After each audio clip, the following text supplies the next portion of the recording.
Tuwing walang pasok sa paaralan ay maagang gumigising si Biloy upang alagaan ang kanilang pananim na mga sibuyas. Inaalis niya ang mga damo sa paligid ng mga pananim at nilalagyan rin niya ng abono. Masipag at responsable ang batang si Biloy, lalo na't buntis ang kanilang ina, kung kaya't ayaw niya itong mapagod. Napatigil siya sa pagtatanggal ng mga damo nang mapadaan si Mang Lindo na paika-ikang naglalakad.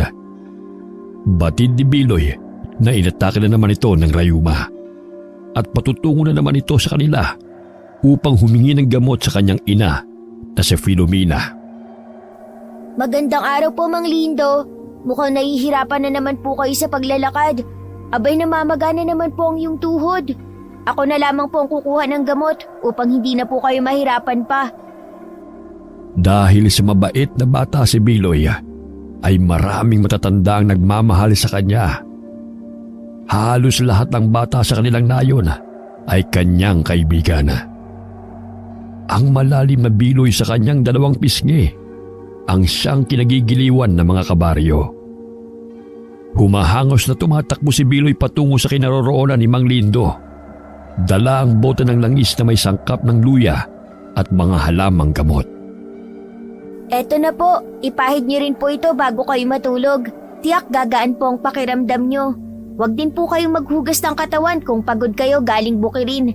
Yun po ang nagpapalala ng rayuma at sakit ng katawan po ninyo. Maalam ka na talaga, Biloy, sa mga halamang gamot Manang-mana ka sa yumao mong lolo. Mabait at palakaibigan. Maging ang iyong ina. Dahan-dahang tumayo si Mang Lindo. Dumukot siya sa kanyang bulsa at binigyan ng pera si Biloy. Naku, wag na po, Mang Lindo. Bigay ko na po sa iyo yan. Tanggapin mo na. Pasanag lang upang gumaling tong rayuma ko. At saka barilag naman yan Pakisabi na rin siya yung ila. Salamat sa gamot Walang anuman po, Mang Lindo. Bumalik sa mga pananim ang batang si Biloy. Kinakausap pa niya ang mga sibuyas na wari nakikinig sa kanya. Nilagyan niya ng abono matapos niyang tanggalin ang mga damo sa paligid upang lumago at maging malusog ang mga bunga. Mula sa malayo'y natatanong niya si Aling Ising.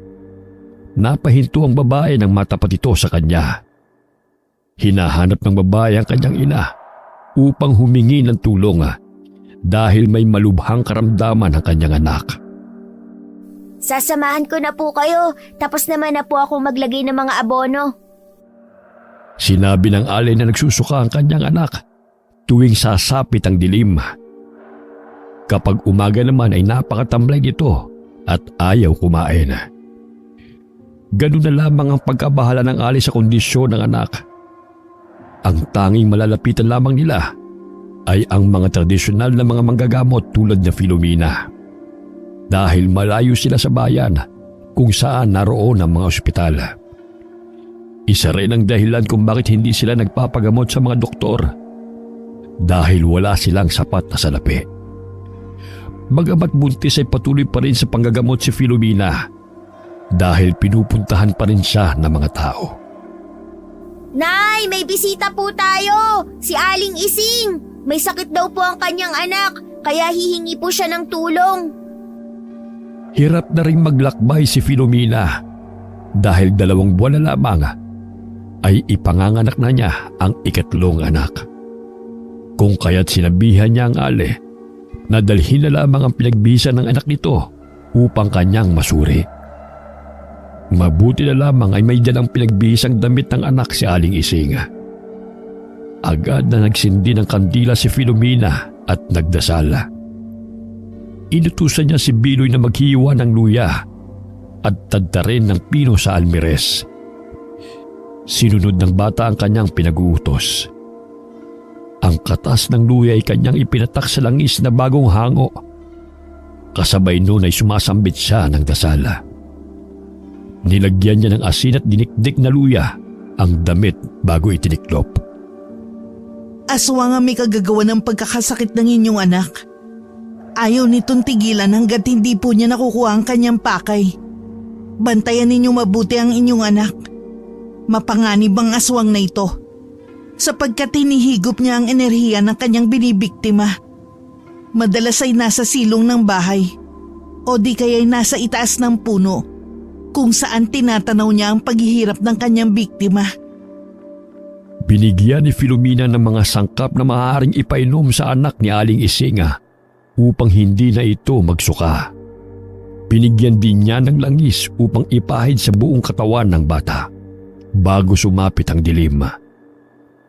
Kinakailangan ding maglagay ng makabuhay na halaman sa paligid ng bahay upang hindi ito makalapit sa bata. Ang mahaba nitong dila at matalas itong pangamoy ang siyang humihigop ng lakas ng kanyang anak. Matapos na sabihin ni Filomena sa Ali ang mga dapat gawin, ay nagpaalam na ito. Nag-iwan ng mga prutas ang Ali bilang pasasalamat sa mag-ina. Nay, sino po bang aswang ang sanhi ng pagkakasakit ng anak ni Aling Ising? Hindi ko alam. Matagal-tagal na rin wala akong balita sa mga aswang. Ngunit kanina, ramdam ko ang negatibong enerhiya na pumaloob sa bata. Dahil sa pawis nito sa kanyang damit, ay ramdam ko na matindi ang pagnanais ng aswang na makuha siya. Malakas ang aura ng aswang. Nakatatakot po, inay. Kahit sino po ay kayang biktimahin ng aswang. Maging kayo po, buntis pa naman kayo. Mabango po yun sa kanyang pang-amoy. Kaya kayo ni Dimple mag-ingat palagi. Huwag mong pabayaan na maglaro sa labas ng bahay ang kapatid mong yan. Paminsan-minsan matigas ang ulo. Nabahala si Filomena sapagkat may aswang na namang gumagala sa kanilang baryo. Ang huling aswang na lumusob sa kanilang lugar ay 10 taon nang nakakalipas. At yun ang ikinamatay ng kanyang manggagamot na ama. Ibinuwis nito ang kanyang buhay.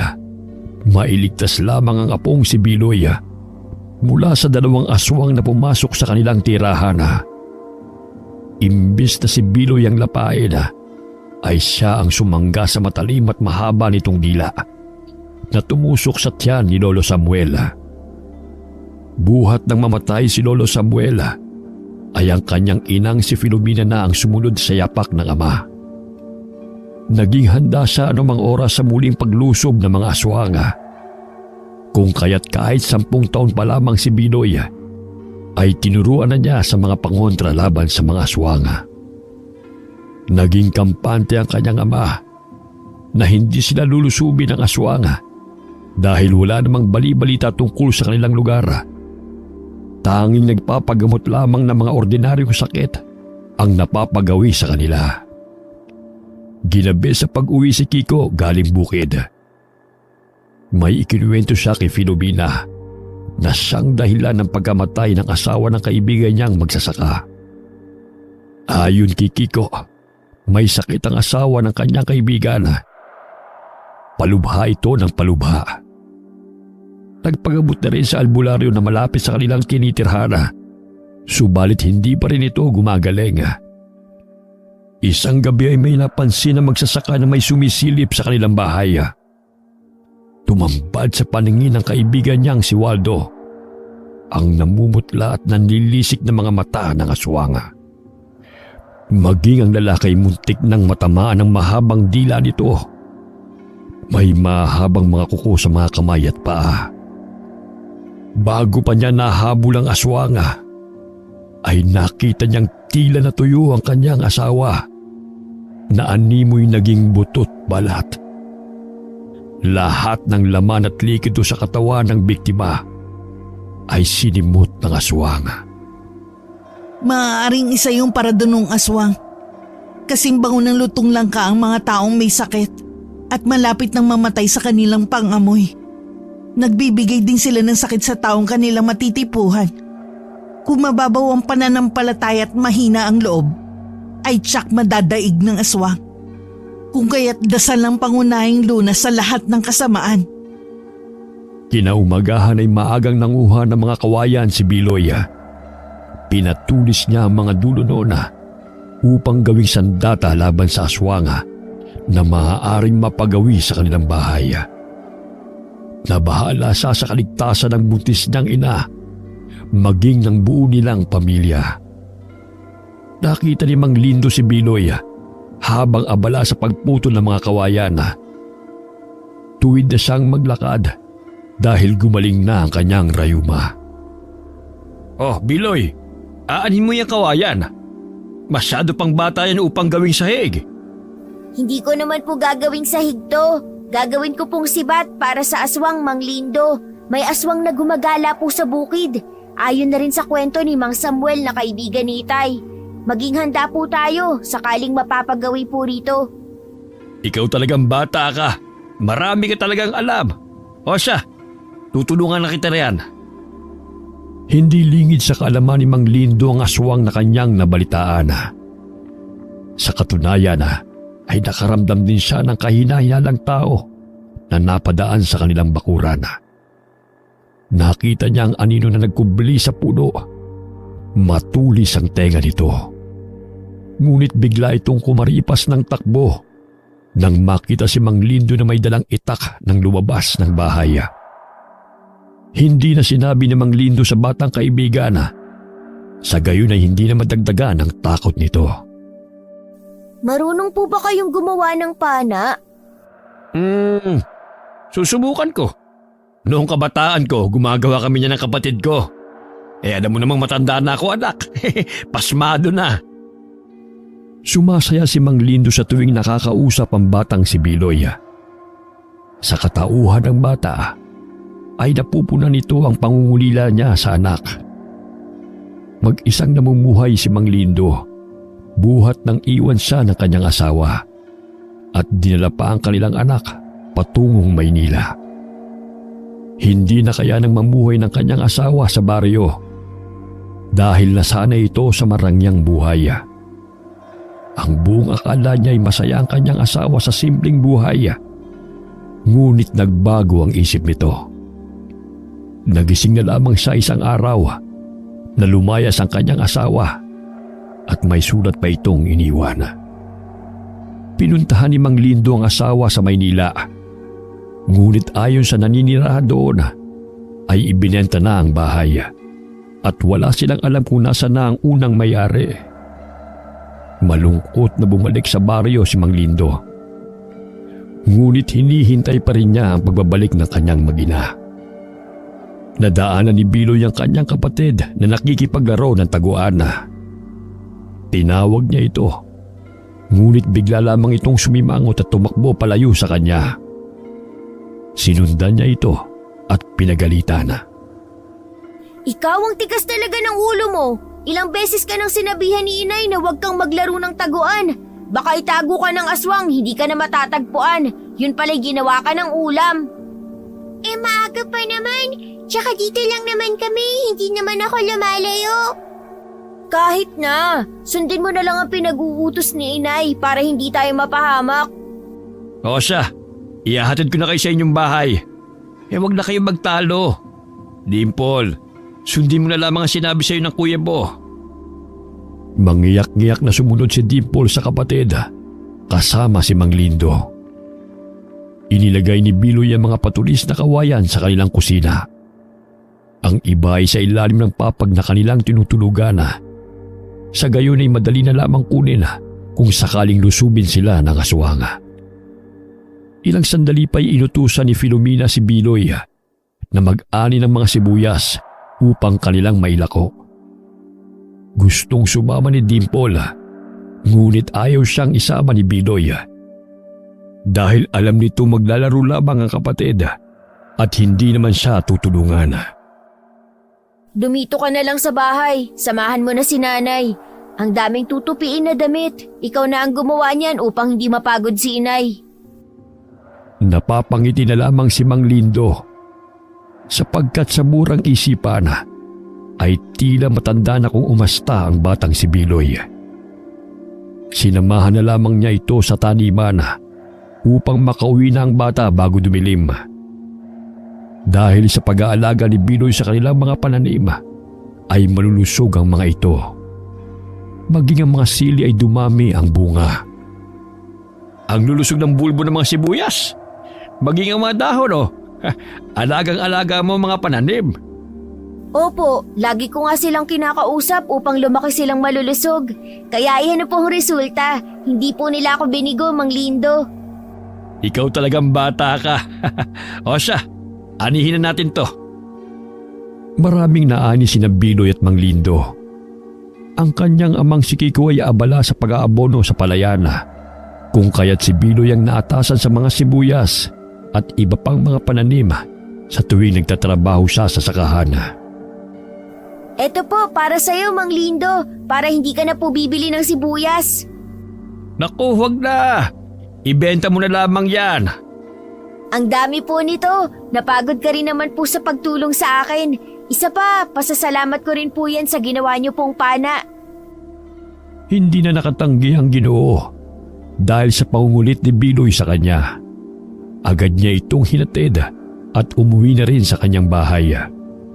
Hinugasan ni Biloy ang mga naaning sibuyas. Napansin niya ang isang piraso na tumigas na animoy naging bato. Itatapo na sana niya yun. Ngunit naalala niya ang mga batong ginagamit ng kanyang ina sa panggagamot. Kung kaya't agad niyang pinuntahan ang ina. Nay, tingnan niyo po ito. Maaari po ba itong mutya upang panlaban sa mga aswang? Aba, mutya ng sibuyas. Napakaswerte mo at nahanap mo to. Alam mo bang maraming taglay ang bertud na to? Pangontra to sa aswang. Ililiwas ka sa sakit at marami ka pang matutuklasan. Paano po, Nay? Ako po ang nakakita nito. Maaari bang akin na lamang ito? Huwag ka magmadali.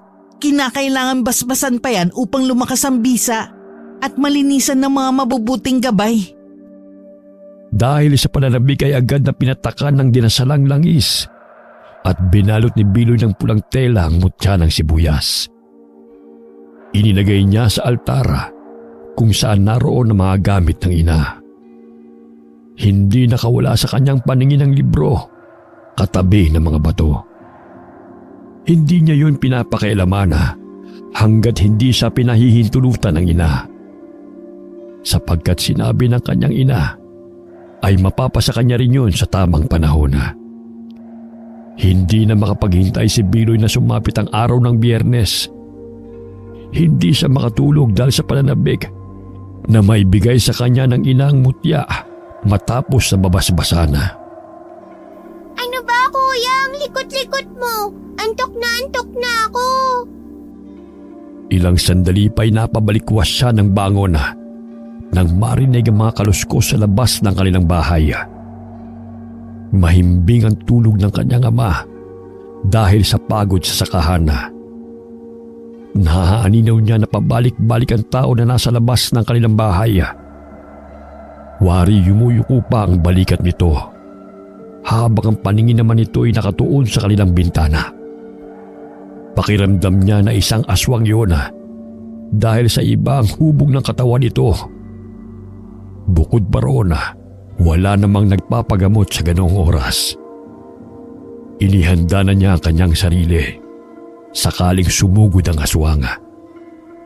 Ngunit tumakbo ito palayo nang may mapadaang mga magsasaka sa kanilang bakuran. Binantayan niya ang pagbabalik ng nilalang na kanyang pinaghihinalaan. Ngunit lumalim na ang gabi ay hindi na itong muling bumalik pa. Hanggang sa tuluyan na siyang dinalaw ng antok at tuluyang nakatulog. Kinaumagahan habang nagwawalis ng bakuran si Filomena, ay napansin niya ang kakaibang hulma ng mga yapak na mga paa. Hindi yun pagmamay-ari ng normal na tao dahil sa laki nito. Nasisiguro niyang napagawi ang aswang sa kanilang bakuran, kung kaya't hinaplos niya ang kanyang tiyana. Bumalik ang aswang. Ngunit hindi ko hahayaan na mapahama kayong mga anak. Nay, ilalako na po namin ni Dimple ang mga sibuyas. Nung isang araw pa po kasing naghahanap si Aling Miding at Aling Rosa. Naputol ang pag-iisip ni Filomena. Bagamat napansin ni Biloy ang mga yapak na humulma sa lupa. Batid niyang pagmamay-ari yun ng aswanga. Umalis na lamang ang magkapatid at hindi na tinanong ang ina tungkol sa kanyang nakita. Dimple, Huwag kang umalis ng bahay nang hindi nagpapaalam. Alam mo bang may aswang na napapagawi dito sa baryo? Kaya sundin mo ang lahat ng sinasabi sa'yo. Totoo po ba, kuya? Di ba marami namang pangontra si nanay?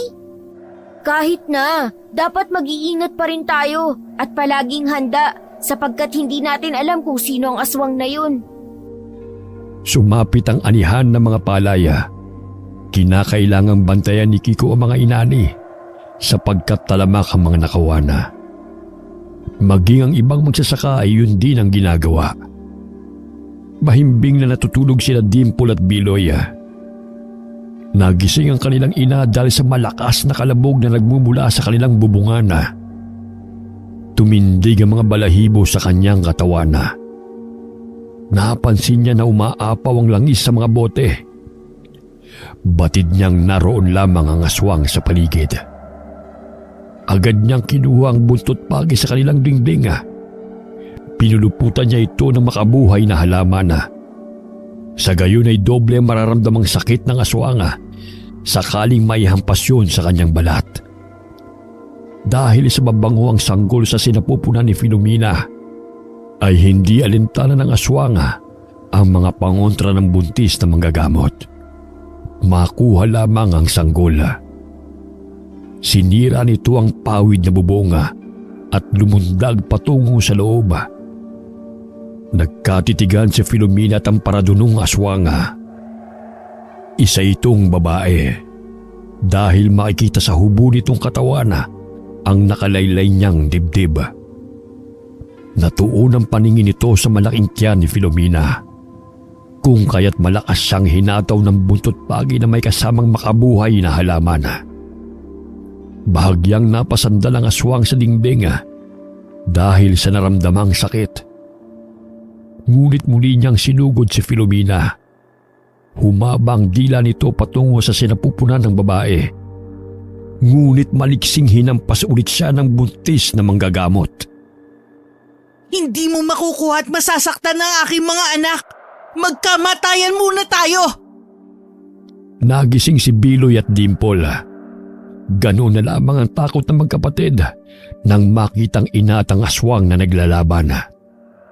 Hinila ni Biloy si Dimple patungo sa kusina at pinapasok niya ang kapatid sa ilalim ng mesa. Binigyan rin niya ng asin ang kapatid. Dimple, magtago ka riyan. Sakaling puntahan ka ng aswang, sabuyan mo siya ng asin. Babalikan kita mamaya. Kuya, natatakot po ako sa aswang. Kinuha ni Biloy ang sibat na kanyang ginawa. Nilagyan niya ng asin ang matalim na parte. Dahil sa patuloy na sinusugod ng paradunong aswang ang ina, ay hindi siya nagdalawang isip na saksakin ang tagiliran ng aswang. Nasugatan ng aswang, kung kaya't nabaling ang tingin nito sa kanya. Namilog ang kanyang mga mata at bahagyang napatras. Natatakot man, ngunit mas nangibabaw sa kanyang isipan na iligtas ang ina't kapatid. Inambahan niya muli ang aswang upang muling tusukin. Galit nitong hinila ang sibat dahilan ng pagkatumba ni Biloy. Huwag mong saktan ang anak ko! Lumayas ka rito ngayon din! Nagkaroon ng pagkakataon na makuha ni Filomena ang itak na nakapa sa dingding. Buong lakas niyang hinataw ang paradunong aswang dahilan na matamaan ito sa balikat. Muli niyang hinataw ang aswang at naputol ang mahaba nitong dila na muntik nang tumusok sa kanyang ipinagbubuntis. Malakas na atungol ang pinakawala ng aswang. Wala na itong nagawa kundi ang tumakas mula sa pananakit ng buntis na manggagamot sa kanya. Kumaripas ito ng takbo patungo sa kasukalan. Malayo-layo ang mga bahay, kung kaya't hindi ganun kadali ang humingi ng tulong. Kinakailangan pang sumigaw ng malakas upang sila'y marinig. Umiiyak na niyakap ni Filomena ang mga anak dahil muntika na silang patayin ng paradunong aswang. Nasaktan ba kayo mga anak? Hindi po, inay. Yun po palang itsura ng aswang. Ang pangit at nakatatakot po talaga. katulad ng nababasa ko sa mga comics. Inay, natatakot po ako. Sakaling bumalik po yun ulit at tayo'y kanyang kainin. Malakas na pumalahaw ng iyak si Dimple. Gayon na lamang ang pagpapatahan ng kanyang ina. Kinaumagahan ay nabalitaan ng mga kabaryo nangyaring pagsugod ng aswang sa bahay ni na Filomena. Agad ring umuwi si Kiko upang kamustahin ang kalagayan ng kanyang pamilya. Konting galos lang naman, Kiko. Huwag kang mag-alala. May matapang kang anak na kaya kaming ipagtanggol. Mangiyak-ngiyak na niyakap ni Kiko ang asawa. Wala siya roon upang ipagtanggol ng kanyang mag-ina. Dumating ang araw na pinakahihintay ni Biloy. Ibinigay ng inang mutya ng sibuyas na kanyang natagpuan. Hindi maikubli ang kasiyahan sa mukha ng bata nang tanggapin niya yon. Nababatid ni Filomena na kaya nagpakita ang mutya kay Biloy sapagkat may mabuti itong kalooban. Kailangan din yun ng anak upang protektahan ang sarili, lalo na't malakas ang aswang na kanyang nakalaban. Nakayanan nitong tiisin ang mga pangontrang inilagay sa palibot ng kanilang bahay. Pansamantalang natigil sa pag-aani si Kiko sa sakahada hanggat hindi pa nanganganak ang asawa. Sa takot na bumalik ang aswang, ipinaubayan na lamang niya ang trabaho sa kanyang mga kaibigan. Sumapit ang araw na iniluwal ni Filomena ang isang malusog na sanggol na lalaki. Si Tia Ceci lang nagpaanak sa kanya.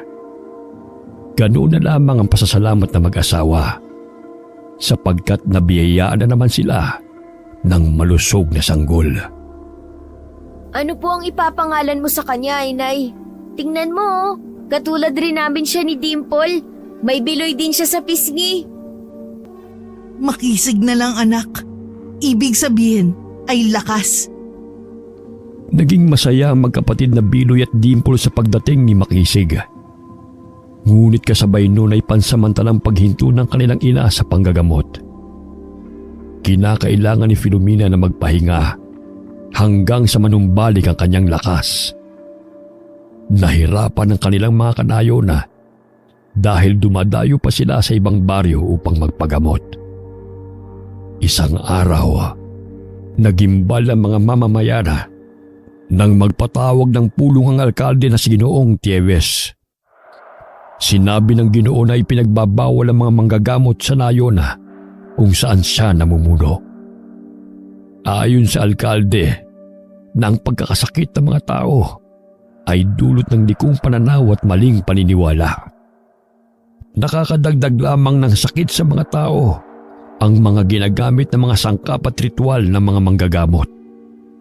Ang aswang ay imahinasyon lamang ng mga tao dahil sa mga maling kwento ng mga nakatatanda sa baryo. Lahat ng mga albularyo na kanyang malalaman na patuloy na nanggagamot ay may karampatang parusa sapagkat ayaw niyang gumamit ng kung ano-anong mahika mga tao sa ilalim ng kanyang pamumuno. Simula ng araw na yun ay kinumpiska ng mga tauhan ni Alcalde Tieves ang mga gamit ng mga napag-alamang manggagamot. Mabuti na lamang ay naunang itago ni Biloy ang libro na pagmamay-ari ng namayapa niyang lolo. Maging ang mga gamot at ibang gamit ng kanyang ina. Naghukay siya sa lupa at inilibing ang mga ito. Bago dumating ang mga tauhan ng alkalde sa kanilang tahanan, ay malinis na ang altar ng ina. Ganoon na lamang ang paghanga ni Filomena sa anak dahil sa mabilis itong mag-isip ng paraan. Ayoko pong parusahan kayo ng alkalde, Inay. Ngunit bakit hindi siya naniniwala sa mga tradisyonal na manggagamot at mga aswang? Gayong totoo po ang aswang. Hayaan mo na, anak. Sadyang may mga taong saradong isipan tungkol sa mga nilalang na hindi nakikita ng kanilang mga mata. Hindi sang-ayon ng mga tao sa naging patakaran at regulasyon na ipinatupad ng alkalde. Nakasanayan na nilang takbuhan ng mga manggagamot at mga albularyo sa tuwing sila'y nagkakasakit. Bukod sa mahal ang magpagamot sa ospital, hindi naman nalulunasan ang kanilang mga sakit na dulot ng mga elemento. Gayunpaman ay may punto ang kanilang alkalde. Subalit taliwas yun sa paniniwala ng mga taong kanyang nasasakupan. Ano ang sumagi sa isip ng alkalde Tebes na yan? Kung bakit biglaan ang pinatupad niyang batas? Tumanda na ako sa pagpapagamot sa mga albularyo Ngunit wala namang masamang nangyari sa akin. Mas mabuti pang herbal na medisina ang ating iniinom. Hindi pa masisira ang ating mga atay. Natikom ang bibig ni Mang Lindo nang mapansin ang matalim na titig ng tauhan ng alkalde sa kanya. Patuloy na hinihikayat ng alkalde na wag nang tangkilikin ang mga manggagamot, albularyo at kung ano-ano pang gumagawa ng mga ritual. Sinabi niya sa mga taga-baryo na magpapatayo siya ng klinika. Sa gayon ay hindi na mahihirapan ng mga ito. Napaismid si Mang Lindo sapagkat ayon sa matanda, matagal nang pangako yun ng alkalde, ngunit hindi pa rin nasisimula na. Ayaw na nilang umasa pa sa mga pangakong napapako. Kinagabihan na, malakas na kalampag sa pintuan ang pumukaw sa mahimbing na tulog ng mag-anak. Agad na bumangon si Kiko upang tignan kung sino ang tao sa labas ng kanilang bahay. Marahan niyang binuksan ang bintana at sinilip kung sino ang mga taong naroon. Nagising si Filomena maging si Biloy. Nakaamoy rin sila ng gasolina. Mababanag ang kaba sa mga mata ni Kiko, kung kaya't kinuha niya ang kanyang itak bago pagbuksan ng mga taong gustong sumira sa kanilang pintuan. Ano po may paglilingkod ko sa inyo, mga Ginoo? Ngunit malakas na suntok ang iginawad ng nakabonet na lalaki at nakadamit na kulay itim. Pumasok sila ng bahay at binugbog ang ama ng tahanan. Ano po bang kasalanan namin sa inyo? Maawa po kayo sa amin! Maging si Filomena ay hindi nakaligtas sa pananakit ng mga kalalakihan. Ginising ni Binoy si Dimple at sinabihan na wag itong lumikha ng ingay upang hindi siya makita ng aswang. Sinilip niya mula sa butas ng kanilang silid. Tumambad sa kanyang paningin ang marahas na pambubugbog ng mga di kilalang mga tao sa kanilang mga magulang. Umiiyak na binuksan ni Binoy ang bintana at kinarga si Dimple upang makadaan doon. Dimple, di ba magaling ka sa taguan? Nakikita mo ba ang mga saging doon? Tumakbo ka at magtago ka ron. Wag na wag ka magpapahuli o magpapakita sa mga taong hindi mo kilala. Naiintindihan mo ba ako?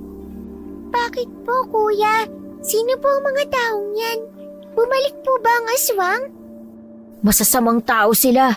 Isipin mo na lamang, mga taya sila. Pakiusap, sundin mo na ang sinabi ko. Dali-daling tumakbo si Dimple patungo sa mga sagingan. Umiiyak siyang nagkubli roon habang hinihintay ang kapatid at mga magulang.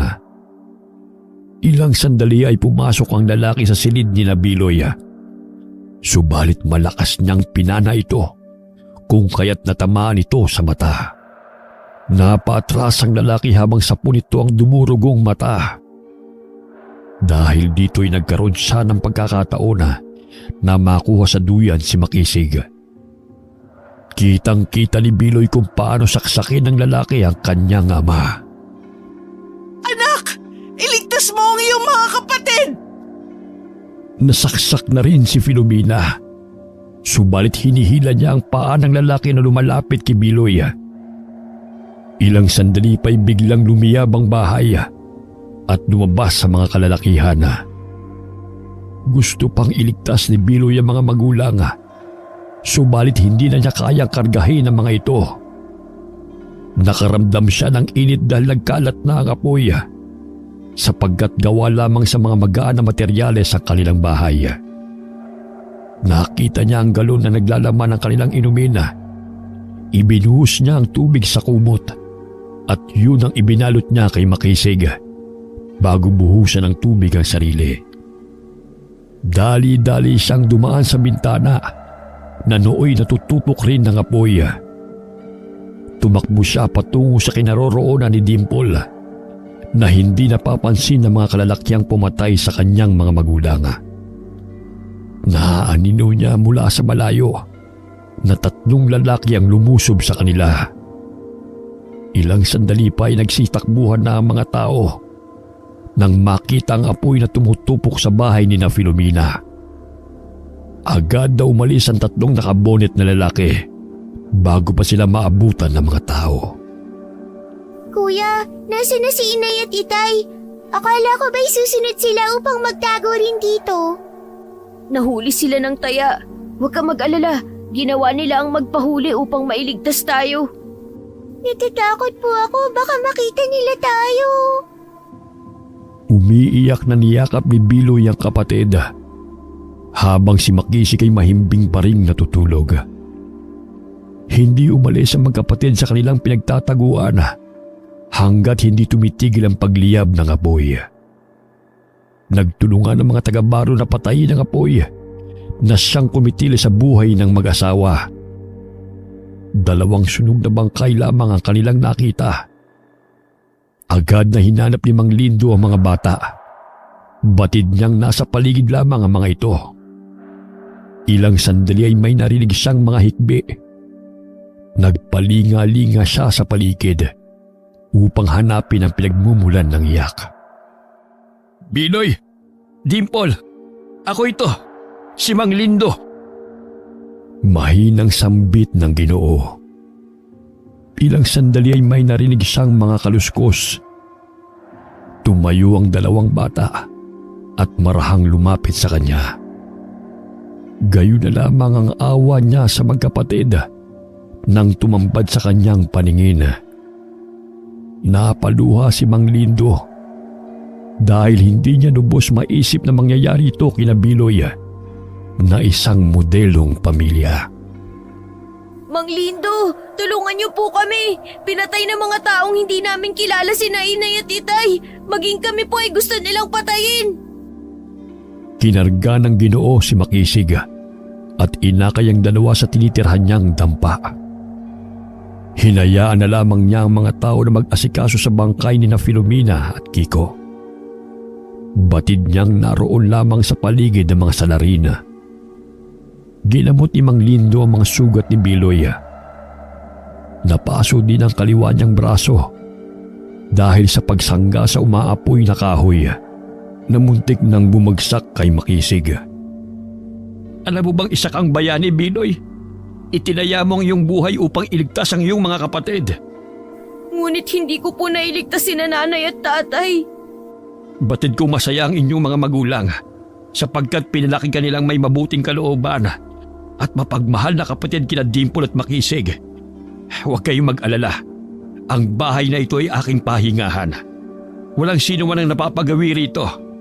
Kaya dito na muna kayo. Hanggat hindi pa natin nahuhuli kung sinong may gawa ng pagkamatay ng inyong mga magulang.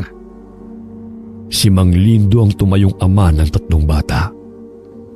Inalagaan niya ang magkakapatid hanggang sa gumaling ang mga sugat ni Biloy. Ginawan muli ni Mang Lindo si Biloy ng pana. Sa pamamagitan doon ay gusto niyang manumbalik ang kasiyahan nito. Naalala ni Biloy na balikan ang mga gamit ng ina na kanyang ibinaon di kalayuan sa kanilang bahay. Maging ang mutya ng sibuyas na kanyang pagmamayari ay naroon na. Nagpaalam siya sa matanda. Ngunit nag-alala ito sa kanyang kaligtasan. Naku anak, maaari kang mapahamak sa gagawin mong yan. Huwag po kayong mag-alala. May naisip po akong paraan. Kinuha ni Biloy ang mga bote ng suka na tinitinda ni Mang Lindo sa bayan. Nilagyan niya yun ng maraming sili at ibinenta sa mga kabaryo. Maraming mga tauhan ng alkalde na gumagala upang masiguro na walang makakapuslit na albularyo sa kanilang lugar. Nakita siya ng isang tauhan ng alkalde at pinahinto siya upang tanungin kung saan siya patungo. Magandang tanghali po, Ginoo. Gusto niyo po bang bumili ng sinamakang suka? Maganda po ito gawing sausawan. 20 na lang po para sa inyo, buena mano. Umiling ang lalaki at hinayaan na lamang ang bata. Nagbahay-bahay si Biloy upang ipagbili ang mga suka, hanggang sa narating niya ang lugar kung saan niya ibinaon ang mga gamit ng ina, maging ang kanyang mutya. Dali-dali niya yung hinukay hanggat wala pang taong napapadaan. Isinilid niya ang mga libro at ilang mga bato sa kanyang basket. Tinakpan niya ng lumang damit at inilagay ang mga bote ng suka sa ibabaw noon. Isinuot niya ang bag na naglalaman ng ilang mga gamit. Ilang sandali pa'y napadaan muli ang lalaki at napansin ang bag na kanyang dala. Teka, Totoy. Ano bang laman ng iyong bag? Comics po. Gusto niyo po bang basahan ko kayo? Kinabahan si Biloy dahil baka makita ng lalaki ang mga gamit ng kanyang ina. Bagaman agad niyang kinuha ang comic sa kanyang baga at pautal-utal na binasahan ng lalaki ng kwento. Sige na. Ayos na yan. Makakaalis ka na. Sigurado po kayo? Ayaw niyo po bang tapusin ko ang pagbabasa? Wag na. Baka abutin mo tayo ng dilim bago ka matapos. Pasensya na po kayo. Hindi pa po kasi ako magaling magbasa. Sige po, tutuloy na ako. Napangiti si Biloy dahil naisahan niya ang lalaki. Agad siyang umuwi sa kubo kung saan sila naninirahang magkakapatid. Pagdating niya roon ay dinuduyan ni Dimple si Makisig. Hindi pa umuwi si Mang Lindo, kung kaya't nagkaroon siya ng pagkakataon na buklatin ang lumang libro. Binasa niya ang unang pahina, ngunit hindi niya maintindihan ang mga nakasulat dahil sa Latin na salita. Nagpatuloy siya sa pagbabasa at naroon din ang mga nakasulat sa Bisaya tungkol sa gamit at kakayahan ng mga mutya. May mga Latin na katagana siyang orasyon sa panggagamot. Naisipan ni Biloy na manggamot sapagkat hindi isipin ng alkalde na makakayanan ng isang bata ang manggamot ng may sakit. Pinahiran muli ni Biloy ng binasbasang langis ang mutya ng sibuyas. Sa tulong ng mutya na yon ay nakapagbibigay ng matalas na memorya. Kung kaya't maraming ideya ang sumasagi sa isipan ng batang si Biloy. Hindi pinayagan ni Mang Lindo na pumunta ang magkapatid sa libing ng kanilang mga magulang. Para na rin yun sa kanilang kaligtasan. Nagtulungan ang mga kabaryo na asikasuhin ang bangkay ng mag-asawa. Wala pa rin silang balita tungkol sa mga salarin. Bagamat may mga di kilalang tawang minsang napapadayo sa kanilang baryo. Nagtatanong tungkol sa anak ng namayapang si Filomena at Kiko. Ngunit ang tanging sagot ng mga tao ay hindi nila alam kung saan napadpad ang bata, buhat ng insidenteng naganap. Tikom ang mga bibig ng mga taga-baryo sakaling may magtatanong tungkol sa batang si Biloy, sapagkat nababatid nilang kumukuha lamang ang mga ito ng impormasyon at maaaring ikapahamak pa ng bata. Sa edad na 10 ay naging batang manggagamot si Biloy. Sa tulong na rin ng lumang libro at mutya, naipupuslit niya ang mga sangkap na ginagamit sa panggagamot na isinasama niya sa nilalakong sinamakan. Ang anghang naman itong ginawa mong sinamakang suka. Parang nangangagat. Gustong-gusto nga po ni na Aling Rosa at Aling Miding. Mahilig po kasi sila sa maaanghang. Nahinto ang pag-uusap nila Lindo at Biloy nang biglang may lalaking napadaan sa kanilang bakuran at nagtanong tungkol sa batang lalaki na anak ni na Filomena at Kiko. Bahagyang napasulya pa ito kay Biloy. Magandang araw po. Hindi ko rin po alam kung saan na ang batang yon. Ito pong bata na kasama ko ay aking apo. Ilang sandali pa ay lumabas ng dampa si Dimple dahil gustong ipakita kay Mang Lindo ang kanyang iginuhit. Bahagyang nabaling ang tingin ng lalaki sa batang babae. Apo ko rin yan. Dito muna iniwan ang pamangkin ko dahil nagtatrabaho siya sa bayan. Tumango ang lalaki at agad na umalis.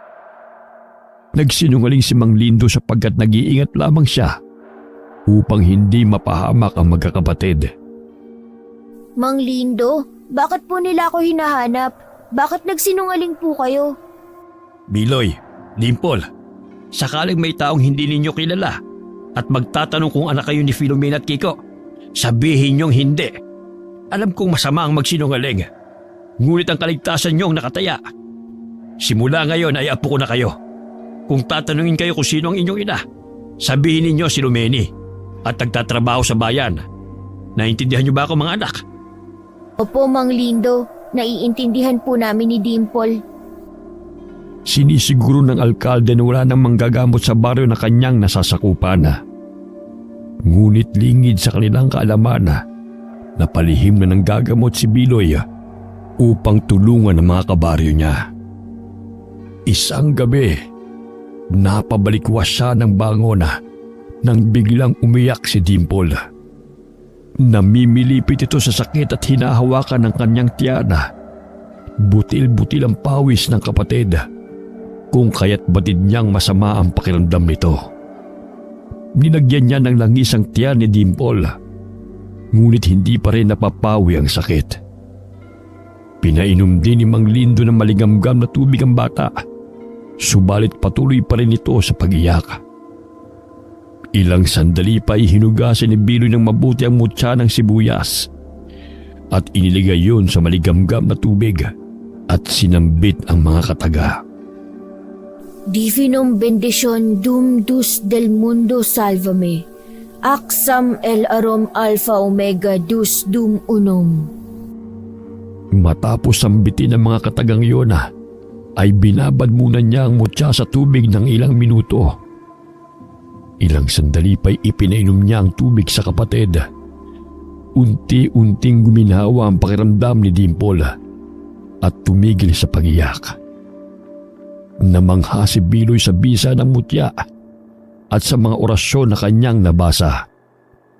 Hindi siya makapaniwala na nakayanan niya ang magpagaling ng karamdaman sa tulong ng mutya ng sibuyas. Tama si Inay. Marami pa akong matutuklasan na kakayahan ng mutyang ito. Naway makatulong ito sa mga tao. Gayong wala na silang malalapitan ng manggagamot. Mahinang bulong ni Biloy at agad ay tinago ang mga gamit at tumabi sa pagtulog sa kanyang mga kapatid. Sa tuwing aalisin ng Mang Lindo at Biloy sa kubong kanilang tinitirhan ay iniiwan nila sina Dimple at Makisig kay Aling Miding.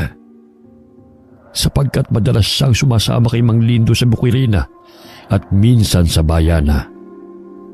Muling nagimbal ang mga taga-baryo nang mabalitaan na muling bumalik ang aswanga. Nagkasakit si Mang Ruminga.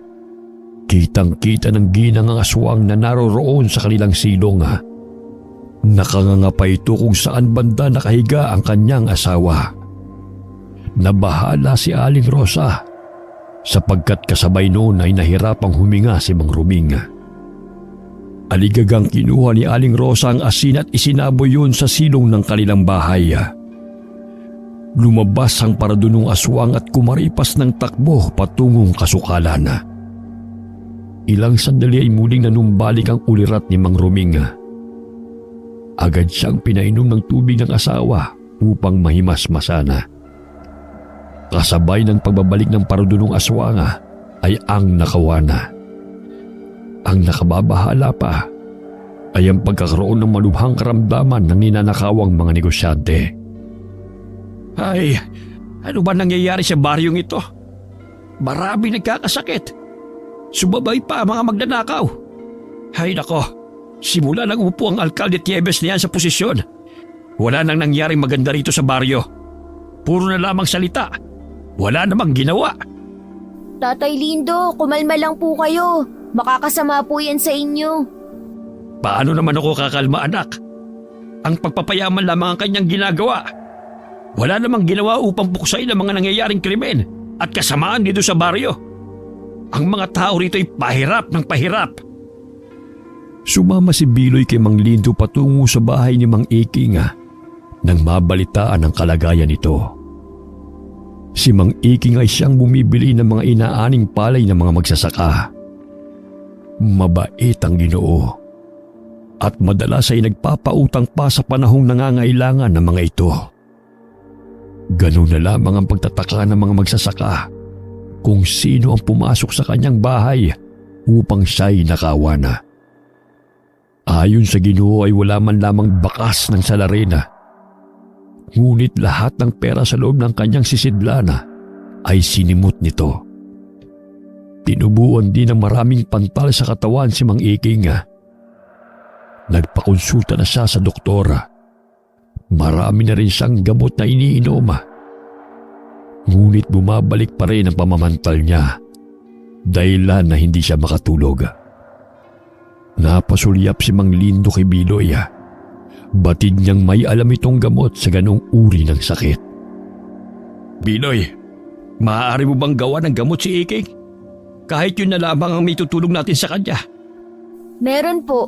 Maaari ko po siyang gamutin ngayon. Makakayanan mo ba, anak? Gayong tila malubhan ang kanyang kalagayan. Huwag po kayong mag-alala. Natatandaan ko pa po ang mga paraan sa panggagamot ni nanay. Kinuha ni Biloy ang halamang akapulko at sambong sa kanyang baga. Dinikdik niya yon at piniga ang katas. Mula sa bintana ay napansin niya na may tanim na aloe vera sa labas ng bahay ni Mang Iking. Kung kaya't kumuha siya ng ilang piraso at nilagyan ng katas na mga halamang gamot. Hinalo niya yun hanggang sa lumapot at ipinahid sa mga namamantal at nagsusugat-sugat na bahagi ng katawan ni Mang Iking. Sa tulong ng aloe vera ay lumamig ang pakiramdam ng Ginoo. Nagsindi ng kandila si Biloy. Kasabay nun ay umusal siya ng dasal habang ipinatak yun sa palangga ng may tubig. Humulma ang natunaw na kandila na animoy isang hayop. Kinuha niya ang comics sa kanyang bag at binuklat ang pahina nona. Hindi siya nagkakamali na ang hugis na ipinatak na kandila ay kawangis ng sigbin. Alam niyo ba, Tatay Lindo, na ang sigbin ay may kakayahang magbigay ng sakit? Lalo na sa taong kinamumuhian ng kanyang tagapangalaga. Marahil hindi tao ang sumimot ng pera ni Mang Iking, kundi ang elementong ito at nagbigay ng karamdaman sa kanya. Hindi makapaniwala si Mang Lindo sa sinabi ni Biloy. Maging si Mang Iking ay namangha sa kanyang kakayahan. Napakahusay mong bata. Hindi ko sukat akalain sa edad mong yan kasing galing mo na ang mga matatandang manggagamot. Maraming salamat sa iyo, iho. Maraming salamat po, Mang Iking. Ngunit ang kakayahan kong ito ay binigay ng may kapal. Sa kanya po tayo magpasalamat. Pinayuhan ni Biloy ang Ginoo na araw-araw niyang lagyan ng mga sugat ng ginawa niyang gamot upang tuluyan ng mag-ilom. Hindi naging balakid ang pagiging bata ni Biloy upang maging isang magaling na manggagamot.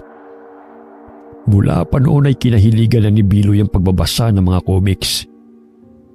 Kung kaya't kahit papano ay nakatutulong iyon sa kanya upang alamin kung ano pa ang iba't ibang mga elemento bukod sa aswanga. Maraming inilagay na pangontra si Biloy sa palibot ng kanilang tinitirhana upang hindi makalapit ang aswanga. Lalo na sa tuwing sasapit ang dilim. Sa tulong ng mutya ng sibuyas ay nagbibigay ito ng proteksyon sa kanila sa pamamagitan ng hindi makayanang pangangati ng aswanga. Mahigit 10 beses ang epekto nito kaysa sa makabuhay na halaman. Binabad niya ang mutya sa tubig na may maraming asin. Ang mga paraan na kanyang ginagawa ay sumasagi lamang sa kanyang isipan, ngunit epektibo. Tila may bumubulong sa kanya kung ano ang mga dapat niyang gawin. Isang tanghali, hindi inaasahan ni Biloy ang biglaang pagdating ng alkalde sa baryo. Kaya't dali-dali siyang nagtago sa mga tanim. Nakita niya na hindi mapakali ang alkalde. Kinakamot ang batok nito at nagpalinga-linga sa paligid. Mukhang may hinahanap ito. May kasama itong isang lalaki na may takip ang isang mata. Bago pa may matapos ang pag-uusap ng alkalde sa dalawang magsasaka, nagpaalam na kagad siya at mabilis na umalis. Naghinala si Biloy. Ayon na rin sa ikinikilos ng alkalde. Naalala rin niya ang lalaking kanyang nasugatan sa kaliwang mata ng araw na patayin ng kanyang mga magulang. Lumabas siya mula sa pinagkukublian at agad na umuwi ng kanilang bahay. Kinagabihan na hindi pa rin makatulog si Biloy. Sumasagi pa rin sa kanyang isipan ang mukha ng alkalde at ng lalaking kasama nito. Sa tuwing ipinipikit niya ang kanyang mga mata, ay nakikita niya sa kanyang mga balintatawang nangyari kung paano bawian ng buhay ang kanyang mga magulang. Wari may kung anong bumubulong sa kanya na mapanganib ang alkalde. Napasulyap siya kay Mang Lindo. Mahimbing ang tulog nito dahil malakas ang paghihilik. Kinuha ni Biloy ang pana. Nang may marinig na yabag mula sa labas ng kanilang dampa, sumilip siya sa siwang ng bintana. Ilang sandali ay naaninag niya ang paradunong aswang na lumalapit sa kanilang tinitirahan. Batid niyang ang mga kapatid nito ang pakay. Maraming itinanim na makabuhay na halaman at iba't ibang pangontra si Biloy. Isa na roon ang abo ng insenso na kanyang sinambitan ng ritual sa tulong ng lumang libro. Sige, lumapit ka rito. Yun ay kung makakayanan mo. Ilang sandali pa'y kinuha ni Biloy ang pana. Inilabas niya sa siwang ng bintana ang sagad at marahang inasinta ang paradunong aswang. Maya-maya'y nagising si Mang Lindo dahil sa malakas na palahaw na bumasag sa katahimikan ng gabi. Natamaan ang aswang sa mata, kung kaya't pilit nitong binubunot ang pinatulis na kawayan na bumaon. Sumilip si Mang Lindo sa bintana at naaaninaw ang nasaktang aswang at hindi mapakali sa kanyang kinatatayuan. Nasa pulmo siya, Biloy. Dumito ka. Bantayin mo ang mga kapatid mo.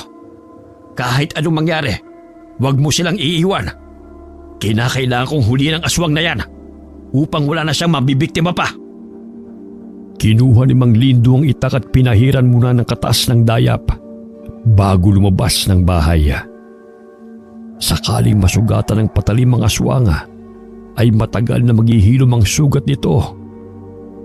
Dali-daling tinungo ng matandang lalaki ang aswang. Ngunit nang makita siya nito, ay tumalilis itong tumakbo patungong kasukalan. Sinundan siya ng Ginoo. Muntik pang madulas si Mang Lindo dahil sa dugong pumapatak sa damuhan. Nagpalinga-linga siya sa paligid sapagkat batid niyang hindi pa yon nakalalayo. Naririnig niya ang hingal ng aswang, kung kaya't tumingala siya sa ibabaw ng puno. Pumapatak pa ang dugo sa kanyang ulo na nagmumula pa sa sugat ng aswang. Nahulog ang aswang mula sa itaas ng puno, kung kaya't nadaganan niya si Mang Lindo. Pilit nitong inaagaw ang itak ng matanda hanggang sa nagpambuno silang dalawa. Pumapatak pa ang malapot na dugo nito sa mukha ng Ginoo. Tinutulak siya ni Mang Lindo. Bagaman sa kabila ng natamo nitong sugat, ay malakas pa rin ang aswang habang siya'y nilalabanan. Dumakot ng asin ang matandang lalaki sa kanyang bulsa at inilagay yon sa ulo ng aswang. Nabitiwan siya nito, kung kaya't nagkaroon siya ng pagkakataon na makakalas mula sa pagpigil ng aswang sa kanya. Hinataw niya ng itak ang aswang sa magkabilang paa. Umatungal ito ng ubod lakas. Tanging kasamaan lamang ang dinadala mo sa baryo. Dumagdag ka pa sa pagpapahirap sa mga taong naghihirap. Ikaw ang dapat na mamatay. Buong lakas na kinalmot ng aswang si Mang Lindo sa muka, kung kaya't nasugatan ng matanda. Paika-ikang tumakbo ang aswang upang tumakas. Hinanap siyang muli ni Mang Lindo, subalit hindi na niya ito natagpuan. Bumalik siya sa kanilang dampa. Agad siyang pinagbuksan ni Biloy. Nakatakas siya. Ngunit malubhang sugat na natamo niya sa 2 binti. Nakilala niyo po ba kung sino ang aswang na yun? Hindi. Ngunit batid kong isa siyang babae. Marahil yun din ang aswang na sumugod sa inyo at nakalaban ng inyong ina. Agad na ginamot ni Biloy ang mga sugat ng matanda. Hindi sila ligtas hanggat hindi pa napapatay ang aswang. Naging palaisipan sa kanila kung sino ang paradunong aswang. Gayong wala naman silang nakikitang kahina-hinala sa kanilang baryo. Hindi na lamang ipinagbigay alam ni Mang Lindo sa mga kabaryo ang tungkol sa aswang na kanyang nakalaban. Kinabukasan, lumuwas ng bayan si Mang Lindo kasama si Biloy upang ibigay ang mga galon ng suka sa kanyang mga suking tindero. Nadaanan nila ang mansyon kung saan nakatira ang alkalde.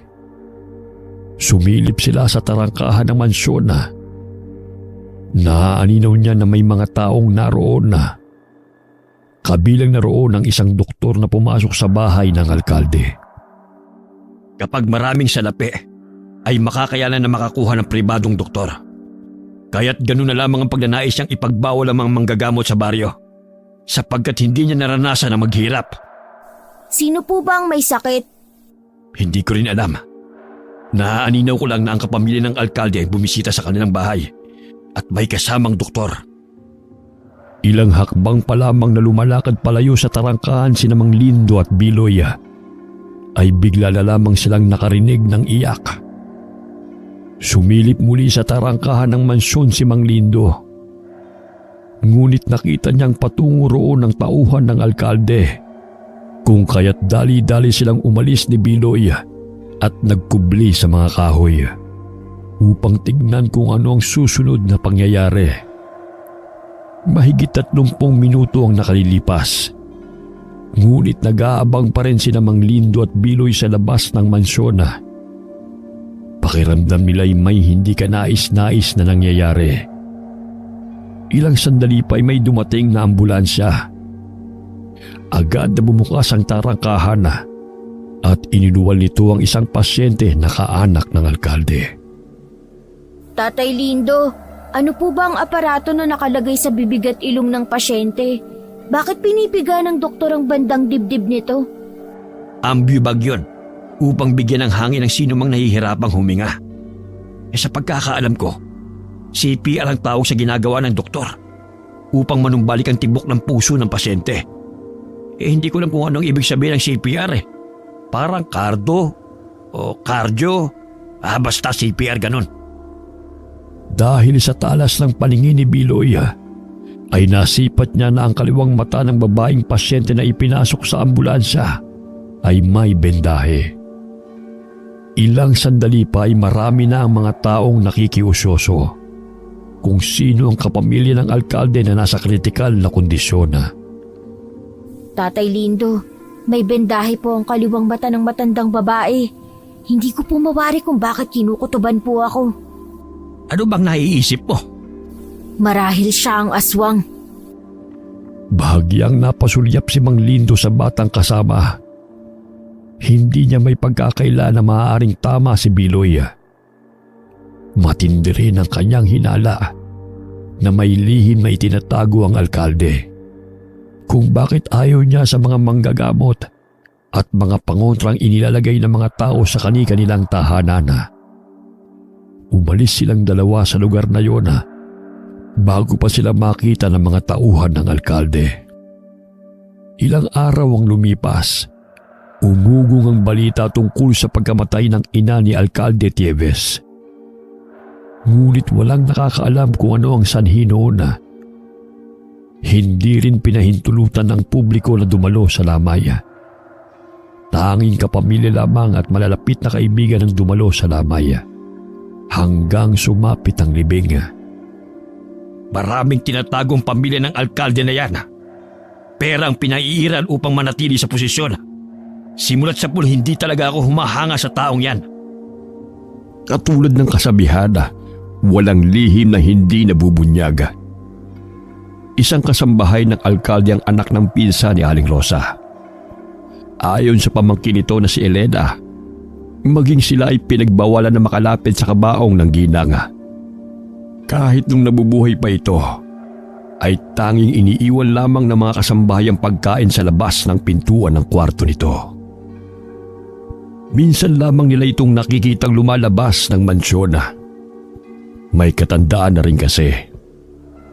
Tuwing gabi lamang nila ito nakikitang lumalabas ng kwarto. Nakakasindak ang itsura. Naanimoy mga ngain kung makatigin. Ngunit sinasabi ng mga anak nito na hayaan na lamang ang kanilang ina dahil wala na ito sa tamang katinuan, buhat ng yumao ang kanilang ama. Ngunit iba ang pakiramdam ni Elena. Dahil nang magkasalubong sila minsan ng senyora, ay napansin niya na baliktad ang replika niya sa mga balintataw nito. Napangisi pa ang matanda sa kanya. Ngunit bigla niya itong tinalikuran upang tunguhin ang kanilang silid. Unti-unting luminaw ang hinala ni Mang Lindo na ang aswang na kanyang nakalaban ay ang ina ng alkalde. Ayon na rin sa ikinuwento ni Aling Rosa sa kanya, ang dahilan ng pagkamatay ng senyora ay nang puntahan siya ng taong sanhi ng kanyang mga sugat. Yun ang kumitil sa kanyang buhay. Ayon sa mga matatanda, kung nasugatan ng aswang sanhi ng laban, sakaling puntahan ng taong kanyang nakalaban ang bahay nito, ay tiyak ang kanyang kamatayan. Walang malinaw na paliwanag, bagamat yun ang kanilang pinaniniwalaan at nagkakatotoo.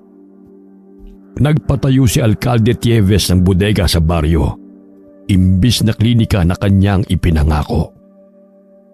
Nadagdagan ang inis ng mga tao sa kanya, ngunit ang tanging sinasabi niya ay mas makikinabang ang mga tao sa kanyang gagawin.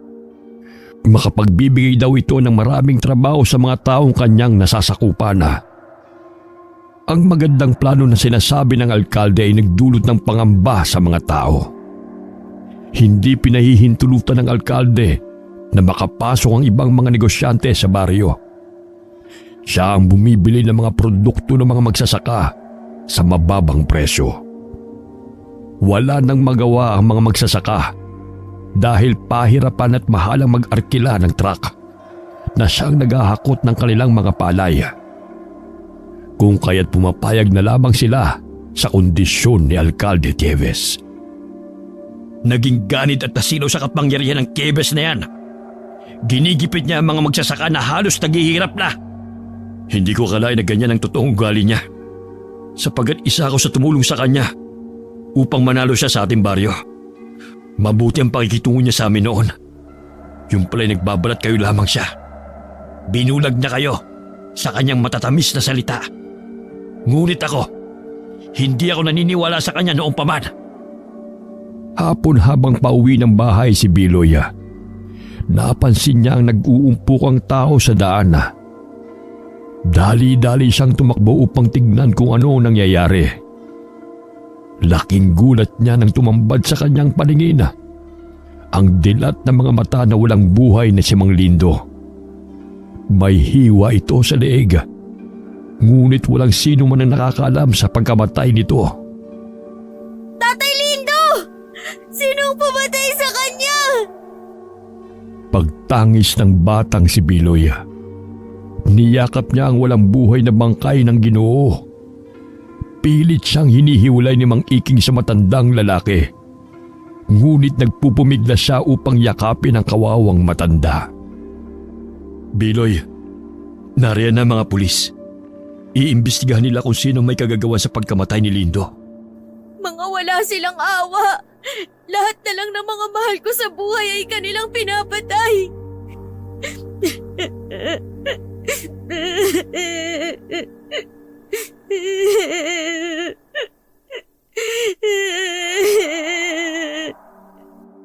Umahagulgol na niyakap ng batang lalaki ang bangkay ni Mang Lindo. Matindi ang paghihinagpis na magkapatid. Wala pang 1 taon nang pumanaw ang kanilang mga magulang ay siya namang karumal-dumal na sinapit ni Mang Lindo. Nagluksa ang magkapatid, pati na rin ang mga kabaryo. Hanggang sa ilibingang matanda ay wala pang nakikitang salarin sa pagkamatay nito. Samantala, naging mahigpit ang alkalde sa mga taga-baryo. Karamihan sa mga negosyo ay siya ang nagmamayari. Hindi rin niya pinahihintulutan ng ibang kagaya ni Mang Iking na nagpapahiram ng pondo sa mga magsasaka. May kooperatiba siyang pinatayo upang doon na kumuha ng pondo ang mga magsasaka. Ngunit kalakip noon ay may malaking interes. Ayon sa alkalde ay ginawa niya yon upang maiwasan ang awayan tungkol sa pera. Lalo na sa tuwing araw ng singilan at maging legal ang pagpapautang. Maging si Mang Iking ay hindi sang-ayon sa paraang yun. Hinikayat ng alkalde na sakaling may mga negosyante magpapahiram ng pondo sa mga magsasaka ay kinakailangang sumali sa kanyang kooperatiba upang makapagbigay ng tamang buwis. Nagsimulang magtrabaho ang mga taga-baryo sa bodega ni alkalde. Doon ibinabagsak ang mga palay at mga bigas. Napagpasyahan ni Biloy na magbenta ng kakanin at ulam malapit sa bodega. Nakilala niya si Tolits na nagtatrabaho roon. Napag-alaman ni Biloy na mababa lamang ang sahod na ibinibigay sa kanila, bagamat higit na 8 oras ang kanilang trabaho at gabi na kung umuwi. Ang ibang taga-baryo na may kakayahang mag-arkila ng truck upang maiangkat ang kanilang mga produkto sa bayan ay madalas na nasisiraan ng sasakyan. Batid nilang hindi aksidente ang lahat ng iyon, kundi sinasadya. Oras ng tanghalian, dinalhan ni Biloy ang mga magsasaka ng ulam na binebenta ni Aling Miding. Siya na lamang ang naglalako dahil binabantayan ng ginang ang kanyang mga kapatid. Pumasok siya sa bodega nang tawagin siya ni Tolits. Batid niyang gutom na ang mga trabahadora dahil mahigit 12:00 na ng tanghali at hindi pa sila nakakakain. Inilibot niya ang kanyang paningin at namangha siya sa laki ng bodega. Halos mapuno yun ng sako-sakong mga palay at bigas. Nanatili siya sa bodega at nag-ikot-ikot habang abala sa pagkain ng mga trabahador. Nakaagaw ng pansin sa kanyang paningin ang maliit na silid. Bahagya siyang napasulyap sa mga taong kumakain. Ngunit nag-uusap pa rin ang mga ito. Tinungo niya ang maliit na silid. Marahan niyang binuksan yun at nakita niya ang isang banga. Bahagya siyang napaatras nang makita na may sumilip na elemento mula sa loob noon. Lalapitan na sana ni Biloy, ngunit bigla siyang tinawag ni Tolits at sinabihan siyang ipinagbabawal ng may-ari na pumasok sa silid na yun. Tumango siya at bumalik sa kinaroroonan ng mga trabahador. Nang matanggap ang bayad ay agad siyang lumabas ng bodega. Naging usap-usapan ang pagkawala ng salapi ni Ginoong Elmer. Kakabenta lamang niya ng mga palay. Naging suspect niya sa pagnanakaw ang kanyang mga tauhan. Ngunit iginiit ng mga ito na wala silang kinuha.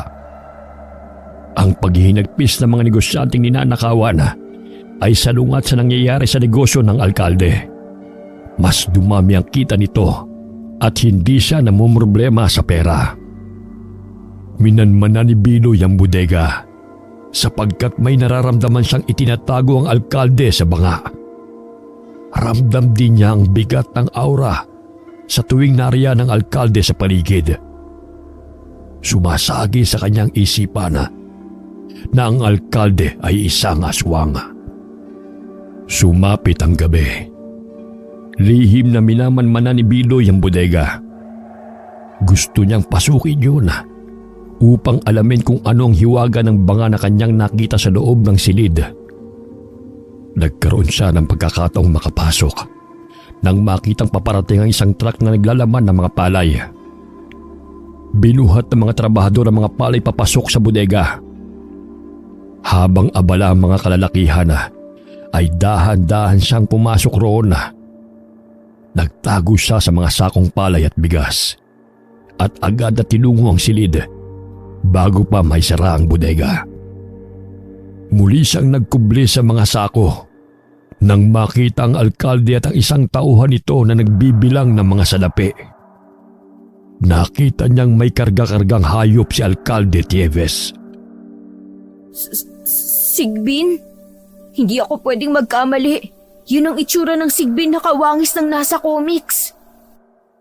Napatampal siya sa kanyang bibig at dahan-dahang lumakad upang lumabas ng bodega. Ngunit napatigil siya sa paglalakad nang marinig na ipinag-utos ng alkalde na isara ang bodega at magpapaiwan ng mga ito.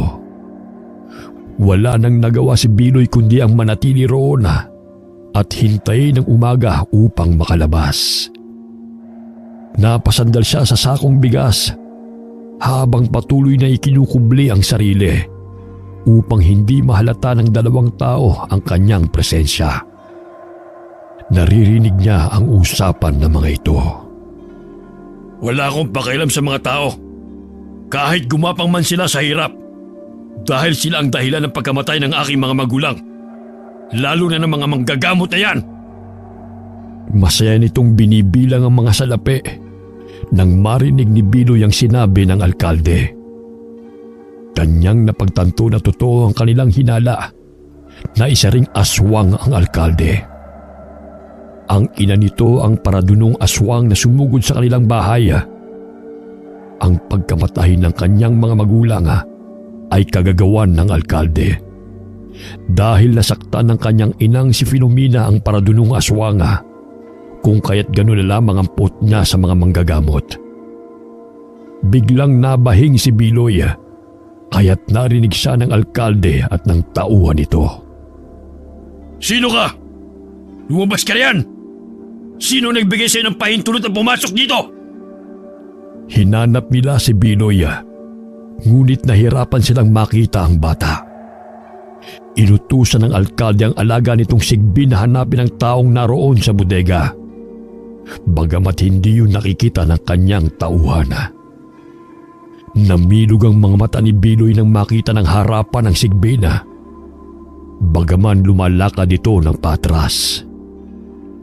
Maihahalin tulad sa wangis ng kambing na walang sungay, ngunit mayroong napakalaking tenga na kayang pumalakpak na tila mga kamay.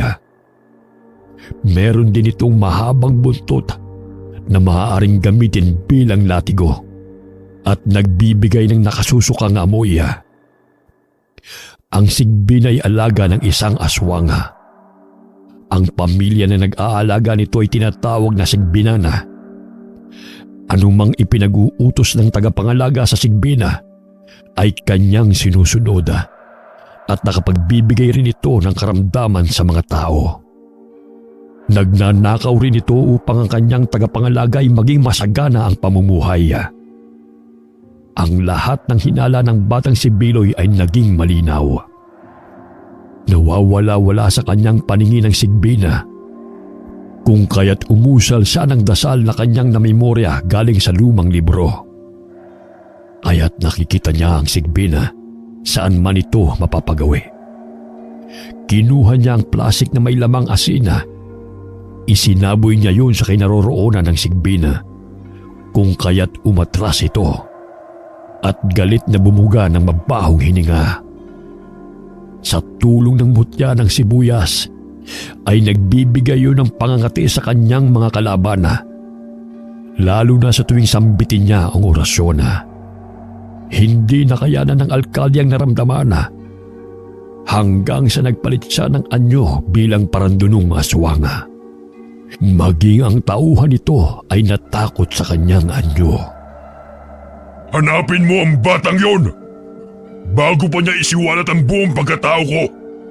Kung ayaw mong ikaw ang lapain ko. Tarantang hinanap ng lalaki si Biloy, ngunit buong lakas na sinipa ni Biloy ang mga sako ng bigas, kung kaya't nabagsakan ang tauhan ng alkalde. Kinuha ng batang manggagamot ang bote ng suka na punong-puno ng mga siling labuyo. Tinatapunan niya ito kung kaya't uminit ang katawan ng parandunong aswang dahil sa anghang ng suka. Ikaw pala ang dahilan ng pagkamatay ng aking mga magulang! Ang sanhi ng nakawan at paghihirap ng mga tao rito! Batid kong ikaw din ang pumaslang kay Tatay Lindo! Hindi ka makakalabas dito ng buhay! Walang makakaalam ng lihim ng aking pamilya! Lalo na ang isang paslit na agaya mo! Papatayin kita! Hinampas ng sigbin si Biloy gamit ang malalatigo nitong buntot. Ngunit mabilis na nakailag ang bata at nagpatalon-talon sa mga sako ng bigas. Isinaboy niya sa parandunong aswang ang dinikdik na bawang. Ganun na lamang ang pagkainis ng aswang at gigil na siya'y mahuli. Ngunit sa tuwing mahahawakan siya ng aswang, ay tila palos lamang siyang nakawawala. Inilabas ng aswang ang mahaba niyang dila. Ngunit binuhusan niyo ni Biloy ng suka. Animoy napaso siya sa anghang nona. Dinikdik ko ng pinong-pino ang siling labuyo para sa'yo! Pinaghandaan ko ang gabing ito! Alkalde na aswang! Dakpin mo ang pasaway na batang yan! Dukutin mo ang kanyang puso! Upang wala nang makialam sa aking mga plano! Inutusan nito ang sigbi na patayin si Biloy. Ngunit maging ang alaga nito ay nahirapan sa paglusob sa maliksing bata. Kinuha niya ang abo na makabuhay na halaman at isinaboy yun sa sigbi na lumalapit sa kanya. Namilipit ito dahil sa kate ng katawan.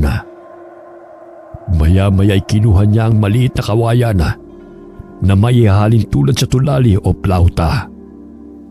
Sa tuwing hinihipan nito ni Biloy ay lumalabas ang bala sa butas nito. Imbis lumikha ng tunog, ang balang tumatama sa katawan ng aswang ay pinira-pirasong luya.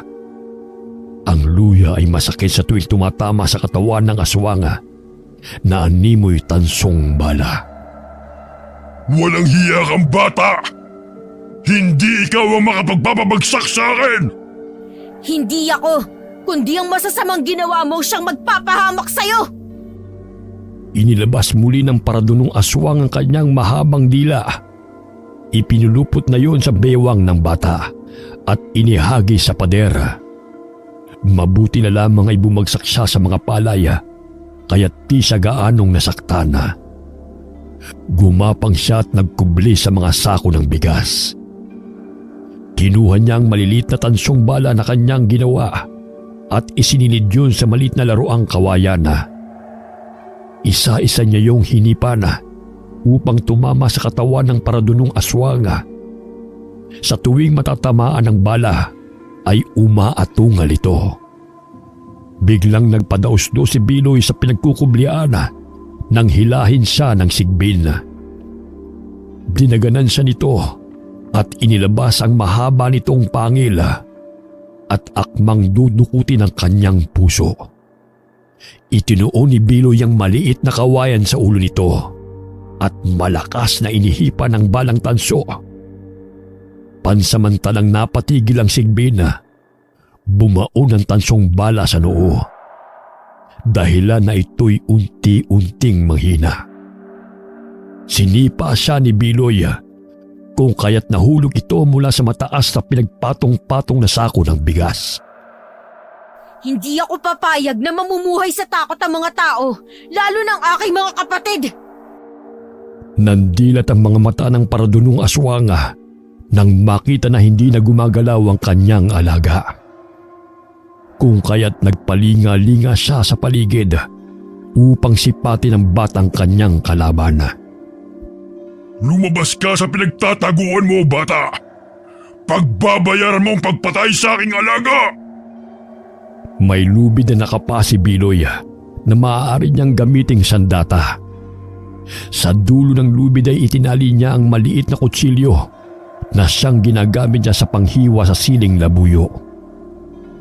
Pinaikot-ikot niya ang lubid hanggang sa matamaan ng paradunong aswang. Inilabas muli ng paradunong aswang ang mahaba niyang dila upang sugurin si Biloy.